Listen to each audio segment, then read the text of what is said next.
Hello, lovelies. I am so excited to share the 10 trends that died in 2025 and what is coming in 2026. These videos are really fun to make because they're not my opinion. They're heavily researched over weeks of time. I usually look at this information as just that information and not so much as a sentence of I am never going to wear XYZ again, because a lot of times I like what the experts are saying is out of style. More than anything, it's a snapshot in time of where we are in the world. And so let's get right to it. I'm Ziba and I'm so happy you're here. For those of you that watch my channel regularly, welcome back. Make sure to hit the subscribe button if you haven't already. I love creating videos that help you get dressed in the morning and so that you feel beautiful and confident in your own skin, because if you feel confident, you can do anything. First trend that died in 2025. This is so controversial because I love classic style. Is quiet luxury in its purest form. So what quiet luxury has done over the last couple of years of time, ranging all the way from Kendall Jenner kind of popping out and wearing very basic clothes to her friend Sophia Richie having like the quiet luxury wedding of the year. All of that has helped us paying more attention to quality, making sure that we have our basics locked and loaded in our closet so that those decisions in the morning are a little bit easier. Like if you don't have the basics down, then it is nearly impossible, if not impossible, to get dressed. Quiet luxury has kind of helped us rethink our closet of like, okay, we're maybe done buying like the super ruffly top, super loud, or maybe like a very logo heavy set, and then kind of just choosing things that we can wear more and more often. That is great. It's not like that's going away. What is going away is doing quiet luxury for the sake of doing quiet luxury and not infusing it with your own personal style and flair. And that is what we're gonna see more and more in 2026, is those styling tweaks that make things your own, whether it depicts maybe where you're from, where you live, what you love, the colors that you really enjoy, and really peppering that in your outfit so that it makes you feel good. It's like a different kind of dopamine dressing where you're making this about self-expression and not about doing an exact replica or copy of like, let's wear all beige and wear like the simplest button down. Even though I love classic style and having no nonsense basics, there's something to be said for just being more out there and present. And that goes hand in hand with color. And that's the second trend that I wanted to share with you today. This year's color is Cloud Dancer, which is the most innocuous, inoffensive, pale white, not quite white, soft white that is apparently the color for 2026. And something that really struck a chord is Camille Moore, who has an amazing Substack that I subscribe to, dropped an email a couple of weeks ago talking about how Pantone colors feel a little dated in terms of a color forecasting because they don't create the story and they're not in the moment. If you think of years past, like Barbie Core, which was in 2023, and the Wicked Green of 2024, and the Marty Supreme Orange of these last couple of months, you're really using color as a way to brand and push movements and kind of create community and culture. And that doesn't happen in a Pantone color. If you've been anywhere on social media or in the news feed anywhere, and you've seen the orange and you've seen kind of so many people and celebrities wearing orange, now associate that color with that movie. And it was a way of kind of living in that movie without ever seeing a frame, which I thought was really fascinating. So this goes hand in hand with another report that I read from Who What Wear. Pantone can tell us that Cloud Dancer is a color all they want, but with the big 80s comeback, kind of the death of quiet luxury, there's an appetite for having color be used more intentionally. And for you and I, that means personal branding in our everyday clothes. It's exciting to pick a color for yourself that you want to be known for, flatters you, and that you really gravitate towards and kind of use that versus looking at the Cloud Dancer Pantone color and being like, okay, I guess I'm wearing marshmallow white all year. The third trend that died in 2025 was buying luxury bags mindlessly. Anytime you're going to spend a ton of money on a luxury bag, of course you've put some thought into it. What I mean by mindlessly is by following a trend, following that influencer on your Instagram feeds, touting the latest iteration of the Neverfull, that very obvious product placement coupled with price surging that has occurred in the luxury market. I think that has just eroded a luxury customer's desire to participate. We also hear a lot of reports about how craftsmanship has been diluted, service is snobby, just lots of complaints, right? Instead, what we're buying now is jewelry. And I could not be happier about this. It was something that was instilled for me from a very early age. I'm so excited to share with you today's video sponsor, Idyl Jewelry. a beautiful jewelry brand that I have owned pieces from since 2020. What I love about Idyl is that they have a lot of the same ideals that are becoming so relevant right now, not constraining your tastes, but instead inspiring them. With Idyl modular jewelry, you really have a say as to how you want to not only wear your jewelry, but also grow your collection and how you wear it.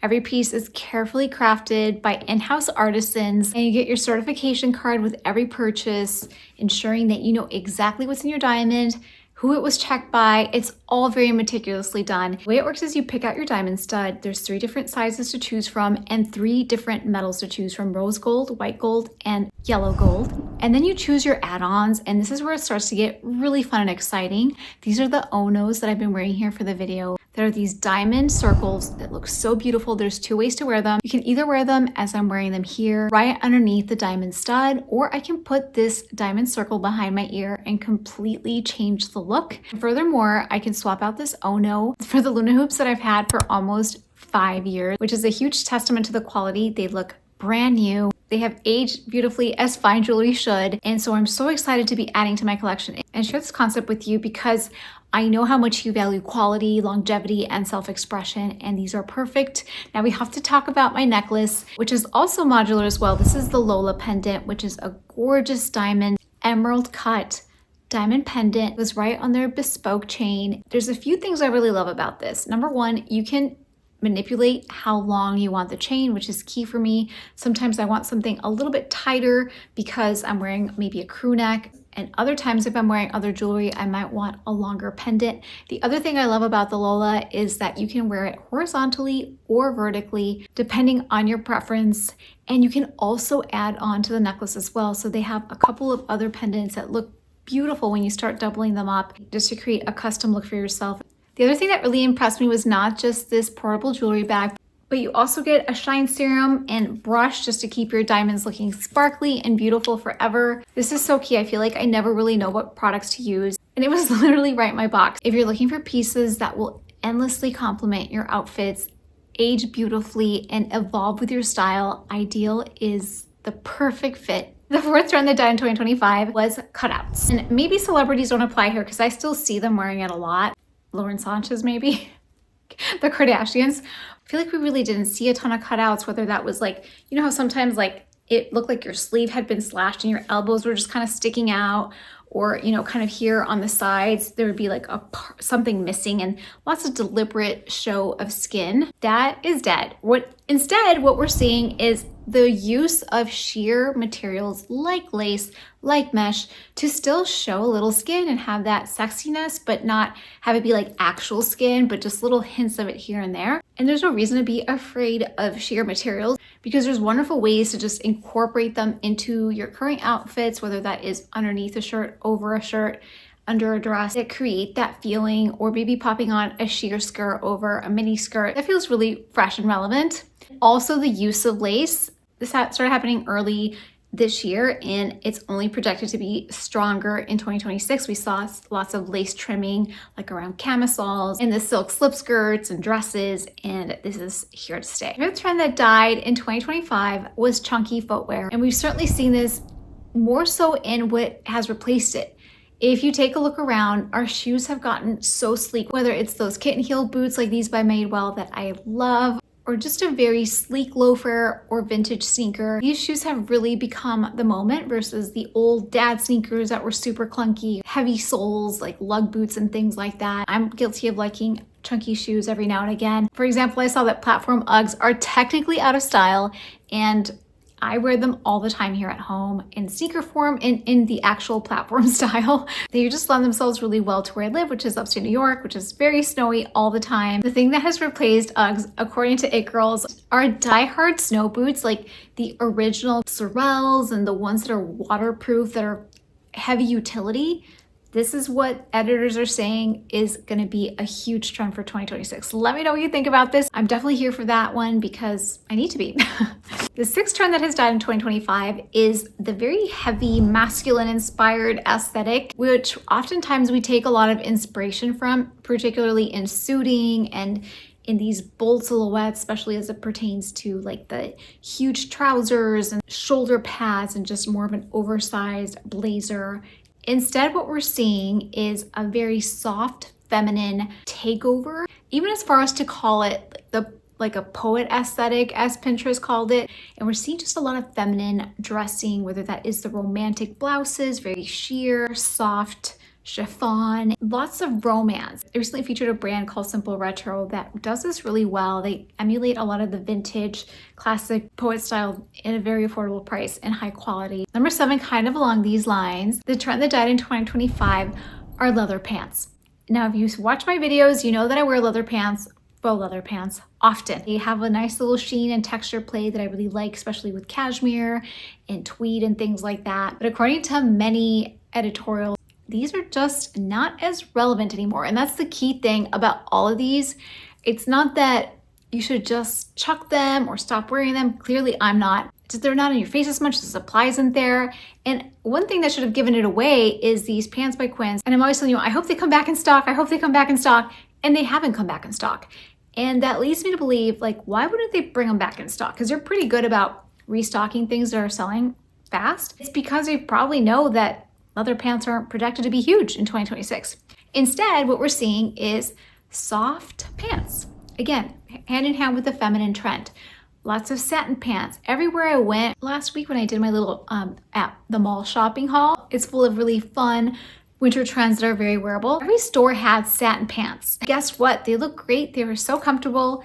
And I think there's an appetite for wearing clothes that you look forward to wearing and having them be very wearable day to day. Like for example, the satin pants, you go off to wherever you need to be for the day, you come back, but you don't have to take them off because they're comfortable. Also, velvet is a huge trend. There's a lot of best-selling velvet pants, Apology, that are just very comfortable. They're a great way to dress up a little bit more. Cords as well. Cords can be a little bit tricky because they make that funny sound sometimes when you walk, except for the Quince ones. The Quince are incredible. If you haven't grabbed the Quince corduroy pants, you should. You'll be very happy with them. They're a really fantastic material that doesn't make sound and provides very luxy texture. A trend that is done in 2025, as it pertains to bags, is confusing. It's a tug of war. I saw so many reports saying tiny bags and so many reports saying huge, large, structured bags. And I'm like, okay, which is it? Because a lot of times what ends up happening is we put these little tiny bags in the big bags, or even as we saw on the runway, like doing the double bag where you're carrying the little bag and the big bag, which I'm not even going to criticize because I'm pretty sure I've done that. Overall, what we're seeing and craving in 2026 are functional but beautiful bags. And this is the best example I can give you right here is this Olieta travel bag that has a very relevant medicine bag shape. It can be a crossbody, it can be a backpack, it can be a top handle, it can be one of those that you slip into your suitcase, which I'm gonna do tomorrow because I'm jumping on a plane tomorrow and I'm gonna test this baby out. We're craving stuff like this, a travel work bag that also looks chic, that you can put your laptop in and, you know, the toys and the snacks. We're craving just to be able to carry our stuff. The other trend that is not new, I feel like everyone's talking about it now, is the way that we carry our purse. And this is one of the things that I talked about in my Trends That Died in 2024 video that was very controversial, where I said crossbody bags died because everybody started carrying their bags like this. Okay, like a little like baby under the arm. Like these oversized clutches or even bags that aren't clutches that are worn like the teddy bear baby under the arm. Number 9 is the beauty trend that has died. It's overly caked on foundation. I think what this was really about, what the indication was, trying not to be perfect and mask your imperfections. We saw Gen Z and Gen Alpha kind of like almost highlighting imperfections. Like under eye bags, like making that more prevalent, or even like almost like faking under eye bags. I don't need to do that. I have natural designer bags under my eyes. In this very curated AI generated world where a lot of times, like even when I'm scrolling Pinterest or online, I used to like not be that good at it, but I can instantly see like it almost looks like a storybook, beautiful. Everything is like perfectly in place, but it's just not real. It's not real life, and it's so hard to compare yourself. It's so hard to like kind of keep up with that type of aesthetic. Even as an inspiration, after a while, it's not inspiring because it just feels like a cartoon. For those reasons, we're craving more of a dewy skin and more attention to skincare.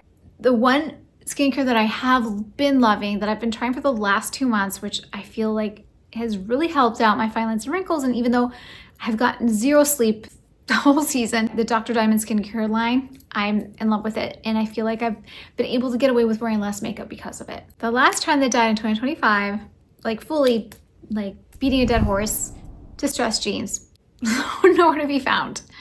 Instead, we've even gone as far as to even accept sweatpant jeans, you know, the ones that like look like jeans but feel like are literally sweatpants. I have yet to get any. I'm not sure why, just they haven't made it into my orbit. But really the denim trend is dark wash, trouser-like, refined, denim that feels borderline like a trouser. And I just found the most iconic pair of straight leg jeans from Mother that I really like. They just feel very classic and in a world of, you know, so many silhouettes like the horseshoe, skinny and wide and low rise, just to have like a very conservative mid-rise straight leg jeans feels really good in 2026. So this makes me excited for 2026, even though we're in the middle of winter.